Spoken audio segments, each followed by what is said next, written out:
وَاتَّخِذُوا مِن مَقَامِ إِبْرَاهِيمَ مُصَلًّى، اللہ فرماتا ہے مقام ابراہیم کو اپنی نماز کی جگہ بناؤ۔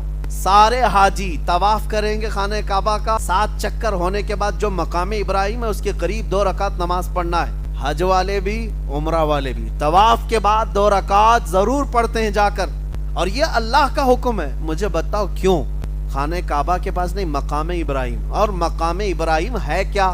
جھانک کر کے دیکھو، اس کے اندر ایک پتھر ہے اور اس کے اوپر 2 پیروں کے نشان ہیں۔ وہ کس کے؟ حضرت ابراہیم علیہ السلام۔ اس پتھر کی تاریخ میں بتایا گیا کہ اس پر کھڑے ہو کر کے آپ نے خانہ کعبہ بنایا تھا، ابراہیم علیہ السلام۔ وہ پتھر ویسی ہی آج ہزاروں سال سے محفوظ۔ کیا اتنی ہی بات ہے؟ اس پر کھڑے ہو کر کے کعبہ بنایا تو وہ پتھر اتنا افضل کہ وہاں 2 رکعت پڑھنے کا حکم خود اللہ فرما رہا ہے۔ یہ ظالم ہمیں کہتے ہیں قبر پجوا، قبروں کو پوجتے ہیں، شرک کرتے ہیں، نعوذ باللہ۔ میں ان سے پوچھتا ہوں مقام ابراہیم کے پاس ہے کیا وہاں پر جو سجدہ کرنے کا حکم دیا ہے؟ ہم تو قبروں کے سجدے کرنے کے قائل نہیں، ہرگز نہیں۔ میں ذمہ داری کے ساتھ کہتا ہوں کسی بھی قبر کے پاس اولیاء اکرام کی ہوں، انبیاء اکرام کی ہوں، قبر کو سجدہ کرنا ہرگز جائز نہیں ہے۔ اللہ کے علاوہ کسی کے لیے سجدہ نہیں ہے، یہاں تک کہ خود رسول اللہ کے لیے سجدہ جائز نہیں۔ یہ ہماری شریعت ہے، ہم کھل کر کے بیان کرتے ہیں اس چیز۔ اگر کوئی جاہل جا کر کے کہیں کی سر ٹیک دیتا ہے تو ہم اس کو ذمہ داری نہیں کہتے۔ جہالت میں بہت سارے لوگ شراب پی رہے ہیں، اس کا مطلب یہ نہیں کہ اسلام میں شراب جائز ہو گئی، ان کے عمل دلیل نہیں ہے۔ اب میں آپ کو بتا رہا ہوں مقام ابراہیم کے پاس 2 رکعت نماز کیوں؟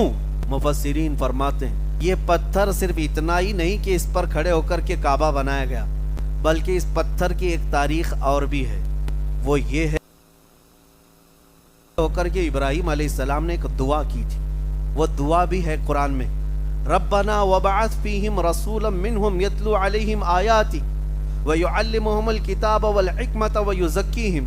اے ہمارے رب، یہ کس کی دعا ہے؟ حضرت ابراہیم علیہ السلام۔ توجہ چاہتا ہوں، اس پتھر پر کھڑے ہو کر کے دعا کیا، کعبہ جب مکمل ہو گیا تب انہوں نے دعا کی تھی، اے ہمارے رب ہماری اولاد میں سے ایک ایسا رسول پیدا فرما، ایک ایسا رسول پیدا فرما جو تیری آیتیں تلاوت کرتا ہو، لوگوں کو علم دیتا ہو، حکمت دیتا ہو اور ان کے دلوں کو پاک کرتا ہو۔ رسول پیدا کر۔ اس کی دعا کون کیا؟ حضرت ابراہیم۔ ان کی دعا قبول ہوئی۔ 1000 سال، 2000 سال، 3000 سال کے بعد انہی کی اولاد میں مکہ مکرمہ میں محمد الرسول اللہ پیدا ہوئے، اور یہی وہ رسول ہیں جن کو مانگا گیا